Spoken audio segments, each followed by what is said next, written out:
ಅಂಬಾನಿ ನ್ಯೂಸ್ಗೆ ಸ್ವಾಗತ. ಪ್ರತಿದಿನ ನ್ಯೂಸ್ ಅಪ್ಡೇಟ್ಗಾಗಿ ಸಬ್ಸ್ಕ್ರೈಬ್ ಮಾಡಿ.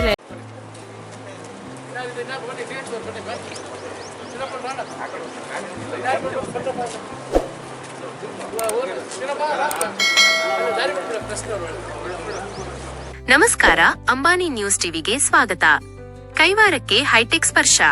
ಗಾಳಿಯಿಂದಲೇ ಕುಡಿಯುವ ನೀರು ಉತ್ಪಾದಿಸುವ ವಿಶಿಷ್ಟ ಘಟಕಕ್ಕೆ ಸಚಿವ ಎಂಸಿ ಸುಧಾಕರ್ ರೆಡ್ಡಿ ಚಾಲನೆ.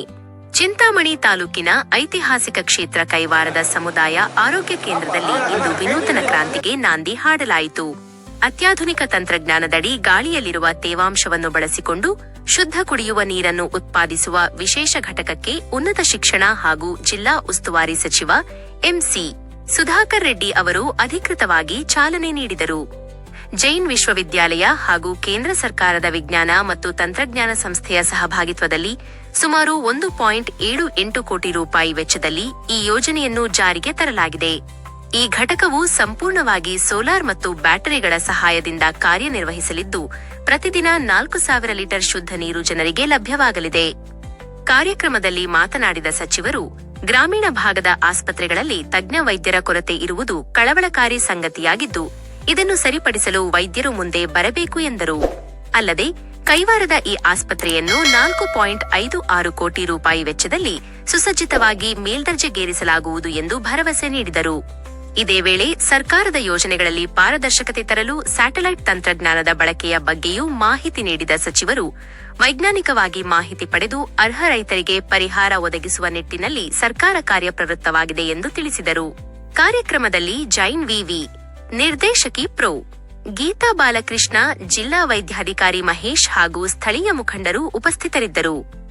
ಆ ಭೂಮಿ ಚಿತ್ರ ತಗೊಳ್ತಾ ಇದೀವಿ, ಸ್ಯಾಟಲೈಟ್ ಇಮೇಜ್ ತಗೊಳ್ತಾ ಇದೀವಿ. ಸ್ಯಾಟಲೈಟ್ ಮುಖಾಂತರ ನೀವು ನೋಡಿದಾಗ ಆ ಭೂಮಿ ಇದು ಉಳುಮೆ ಆಗಿದ್ಯಾ ಇಲ್ವಾ, ಬೆಳೆ ಇಟ್ಟಿದ್ರಾ ಇಲ್ವಾ, ಇವೆಲ್ಲ ಮಾಹಿತಿ ಸಿಗತ್ತೆ. ಅಂತದ್ರಲ್ಲಿ ಇಲ್ಲಿ 200 ಗಿಡ ಇತ್ತಾ ಇಲ್ವಾ ಅಂತ ಸಿಗಲ್ಲ ಸೀನಪ್ಪನ, ಸಿಗಲ್ವಾ ವೆಂಕಟೇಶ್? ಇದೆಲ್ಲ ಮಾಡ್ಕೊಂಡು ಏನ್ ಮಾಡಿದ್ದಾರೆ, ಹಿಂದೆ ಯಾರು ಕೇಳೋರು ಇರ್ಲಿಲ್ವಲ್ಲ, ಅವ್ರದೇ ದರ್ಬಾರು, ಅವ್ರದೇ ಇದು, ಅವರು ಇಷ್ಟ ಬಂದಂಗೆ ಅದನ್ನ 200 ಗಿಡಗಳಿಗೆ ಅಧಿಕಾರಿಗಳು ಕೆಲವು ಶಾಮೀಲಾಗಿ ಅದನ್ನ ಸರ್ಕಾರಕ್ಕೆ ಮೋಸ ಮಾಡುವಂತ ಕೆಲಸವನ್ನ ಮಾಡಿದ್ರು. ಅದನ್ನೇ ನಮಗೂ ಮಾಡಿ ಅಂದ್ರೆ ಯೋಚನೆ ಮಾಡಿ, ನೀವು ಸರ್ಕಾರದ ಮೇಲೆ ಎಷ್ಟು ಹೊರೆ ಆಗುತ್ತೆ, ಏನಾಗುತ್ತೆ ಅನ್ನೋದನ್ನ ಯೋಚನೆ ಮಾಡಿ. ಅದರಿಂದ ಇದನ್ನ ನಾವು ನೋಡಿ ಇದಕ್ಕೆ ವೈಜ್ಞಾನಿಕವಾಗಿ ಇದ್ ಮಾಡ್ಬೇಕು ಅಂತ ಹೇಳಿ ಅವರೇ ಸುಮಾರು 110 ಗಿಡ 1 ಎಕರೆಗೆ ಕೊಡೋಣ ಅಂತ ಹೇಳಿ ಅದನ್ನ ತೀರ್ಮಾನ ಮಾಡಿದ್ರು. ಕಡೆಗೆ ಅದಕ್ಕೆ ಪರಿಹಾರ 25,000 ರೂಪಾಯಿ 1 ಗಿಡ ಅಂತಿತ್ತು. ಅದನ್ನ ಕೂಡ ಅವರು ಇದು ಜಾಸ್ತಿ ಎದಕ್ಕೆ, ಇದು ಜಾಸ್ತಿ ದುಡ್ಡಿದೆ ಅಂತಾನೆ ಈ ತರ ಜನ ದುರುಪಯೋಗ ಮಾಡ್ಕೊಳ್ತಾ ಇದಾರೆ ಅಂತ, ಅವ್ರಷ್ಟು ದುಡ್ಡು ಕೊಡಕ್ಕಾಗಲ್ಲ ಅಂತ ಹೇಳ್ಬಿಟ್ಟು ಅವ್ರು 6,000 ಕೊಡ್ತೀವಿ. ನಾನ್ ಗಲಾಟೆ ಮಾಡಿ ಇಲ್ಲ 6,000 ಆಗೋದಿಲ್ಲ, ಅದು ಕನಿಷ್ಠ 10,000 ಕೊಡ್ಬೇಕು ಅಂತ ನಾನು ಒತ್ತಾಯ ಮಾಡಿ 10,000 ಅದಕ್ಕೆ ಮಾಡಿಸಿದ್ರು. ಈಗ ರೈತರಿಗೆ ಏನು 25,000 ಇದ್ದಾಗ 200 ಗಿಡ ಇದ್ದಾಗ 25,000 × 200 ಲೆಕ್ಕಕ್ಕೆ, ಆಮೇಲೆ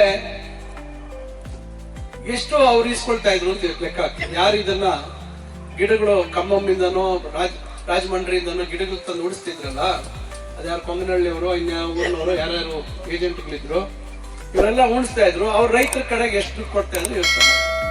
ಅವೆಲ್ಲ ನೀವು ಕಳೆದ ಲೆಕ್ಕ ಹಾಕಿದಾಗ ಇವತ್ತು ನಾವೇನ್ ಕೊಡ್ತಾ ಇದೀವಿ, ಬಹುಶಃ 1 ಲಕ್ಷ ಹೆಚ್ಚು ಕಮ್ಮಿ ಅಷ್ಟೇ ಬರ್ತಾ ಇದೆ. ಯಾರಿಗೋ ಕೊಡಂಗಿಲ್ಲ, ಏನೋ ಪರ್ಸೆಂಟೇಜ್ ಕೊಡಂಗಿಲ್ಲ, ಯಾರಿಗೋ ಇದು ಬೇರೆ ರೀತಿ ಖರ್ಚಿಲ್ಲ. ಈಗ ಅದನ್ನ ಕೊಡುವಂತದಕ್ಕೆ ಇವತ್ತು 20 ಕೋಟಿ ರೂಪಾಯಿ ಮಂಜೂರು ಮಾಡಿಸಿದ್ದೀವಿ. ಏನೋ ಮಾಲ್ಕಿಗಳು ಕೊಡುವಂತದಕ್ಕೆ, ಅದಕ್ಕೆ ಪರಿಹಾರ ಕೊಡುವಂತದಕ್ಕೆ. ಈಗ ಇವತ್ತು ಸುಮಾರು ಒಂದು 4-5 ಕೋಟಿವರೆಗೂ ಬಹುಶಃ ಇವತ್ತು ಕೆಲವ್ರದೆಲ್ಲ ರೆಕಾರ್ಡ್ಸ್ ರೆಡಿ ಮಾಡಿ ಇವತ್ತಲ್ಲಿ ಈ ಕಾರ್ಯಕ್ರಮ ಆದ ಕೂಡಲೇ ತಾಲೂಕ್ ಪಂಚಾಯತಿಯಲ್ಲಿ ಅವರಿಗೆ ಪರಿಹಾರದ ಚೆಕ್ ಕೊಡುವಂತ ಕೆಲಸವನ್ನು ನಾವು. Subscribe to my channel. Subscribe to my channel.